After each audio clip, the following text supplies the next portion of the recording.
Təsəvvür edin, indi 1400 il bundan qabaq İmam Həsən əleyhissalam deyir ki, xanım Zəhranı mən gördüm ki, salamullah əleyhanı, səhərə qədər ibadət edir və dualar edir. Dualarında gördüm ki, anam hey onu bunu dua eləyir.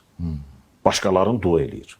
Mən anamdan soruşdum ki, anacan, siz həmişə elə dualarınızda onu bunu dua elədiniz ki, bəs özün, xanım Zəhranın gözəl bir cavabı var orada. Buyurur ki, əlcar, thumməddar. Əvvəl qonşu, sonra ev. Artıq xanım Zəhranın bu düşüncəsi nə qədər də əsrlər də keçsə üzərindən bu mövzunun, bu heç vaxt köhnəlmir. Hər zamanda, hər bir insana lazım olan bir nümunəvi təfəkkürdür. Yəni, sən o zaman insan olursan, o zaman mənən yüksəlirsən, kamilləşirsən ki, başqasını düşünəsən. Özünü düşünmək digər canlılarda da var. Əgər insan sadəcə özünü düşünürsə, bir canlıdır, amma başqasını düşünürsə, artıq bu insanlıq deməkdir.